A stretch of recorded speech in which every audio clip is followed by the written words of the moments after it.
The most trusting bird of all the birds, but only with Herbie. It's been 3 months and 1 day since a lot changed. On June 8th, Sammy died.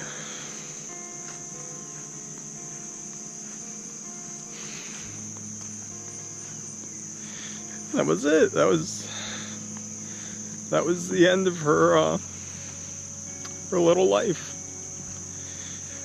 I'd had Sammy since she hatched in 2006. And you always see parrots live forever, and I always assumed she was gonna live a really long time, and I thought, look, I knew this day was gonna come, but I really thought I'd be in my 50s when that happened. Man, it's been really hard. So the reason I haven't told you guys about this for 3 months since it happened is I'm finally able to talk about it, and not very well. It's been really hard. So honestly, it really feels like just a part of me just disappeared. Bird people are weird. There's no nice way around that, and it's true. Like, we really are just very odd people. I mean, the first time I met my brother-in-law, he went to give me a hug, and Sammy was in my shirt. He didn't expect there to be a bird on me. So he goes to give me a hug, and I'm like, whoa, there's a bird in my shirt, and he had no idea what I meant. And then, out popped Sammy. And he was just shocked. So that was his first impression of me. So yeah, I guess everything that's come since then, he's not been surprised anymore, because, if you start off with a bird coming out of your shirt, you've already set the bar pretty weird. We found out about this when we were still in the Azores. My parents called me, and that was it. The trip changed drastically from let's go cruising, let's travel, and the dream of crossing the Atlantic, to we had to get the boat to Portugal so that way we could fly back to the States to bury Sammy. And it just changed the whole feeling of the journey. Like, the first part of crossing was just, it was a dream. It was beautiful, it was wonderful out. And now looking back, I don't know if it was just my attitude. Because from Azores to Portugal, when you guys see it, it was nasty. It was cold, it was raining, it was dreary, and I was just so stinking sad the whole time. Like, it just became a mission, and it felt more like a delivery of just get the boat there as quickly as we can, to get out of there as quickly as we can, so that way we could just hop on a plane and fly back to the States. Coming back is usually like such a happy time, because I'm gonna see my family, I'm gonna see Sammy. It was horrible. We are cruising in the most cost-effective method possible. Now, that's not to say that cruising doesn't come without other costs. Here I have the cost of the last year of Sammy's life. I wasn't there. I mean, it's just, these are the costs that you have to look at. And so she lived 13 years. She, hatched June 6, 2006, and then she unhatched June 8th, 2019. And it's like, yeah, you usually hear birds have an average life expectancy of such, and on and on, but every life is different and special and unique.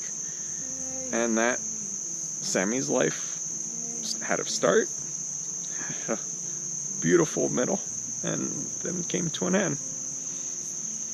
Came to an end a lot sooner than I would have liked it to have come, but it had the whole thing. And that's where you have to look at the costs of cruising and the costs of, living your life and living your dreams. Nothing's free. There's money, there's time, and there's love, and it's gonna cost something.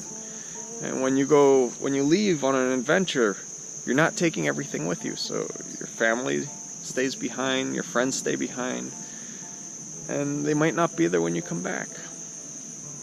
And that's a cost. So these are things you have to weigh out and look at and think. is it worth it for you? And is this something that you really want to do? And for me, it was, but this is quite a cost.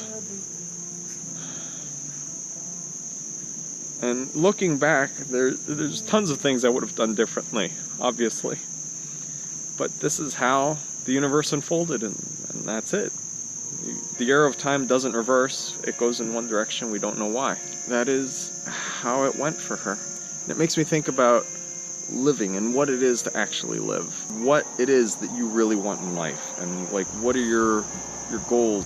And now more than ever do I realize the importance of doing something while you can and while you're thinking about it. Because if you don't do it, you might never do it. You might never get the chance to do it. It really did change my perspective. I want to know your all's opinion as well. What do you guys value most in life? Like, what are the things that you think are most important? Like Sammy's death, it just tears a hole in me. But I know that she had just an amazing life. I mean, she got to see things that most pet birds never see and experience. I mean, most of her life she never even had a cage. She had a perch or she was on me. So it was a good life while she had it. And that was the end. And now please don't tell me how long birds are supposed to live, or mention care issues or disease issues or any of that. I do not want to hear it. Her life, it came to an end. Like when my parents called me, they kept saying that they were so sorry. It's like, it had nothing to do with this. They were taking really good care of her. Sammy lived her life. And that was it. You guys will probably notice it in the videos, like the spirit changed quite a bit when I found out. And I'd been wanting to tell you guys about this since I found out. But I just physically was unable to speak about it. Today is the first day that I can. It took me 3 months to be able to talk about this. It just crushed me. I would like to know with you guys, what is something that you would consider most precious to you? And are there any things that you would have done differently? Thanks so much for watching. And if you want to become a sailing buddy, you can click the link down below to our Patreon account. Don't forget to like this video and subscribe to our channel. And when you click subscribe, make sure you click on the little bell in the annotation. That way you get notifications as soon as our next video is uploaded. Thanks so much!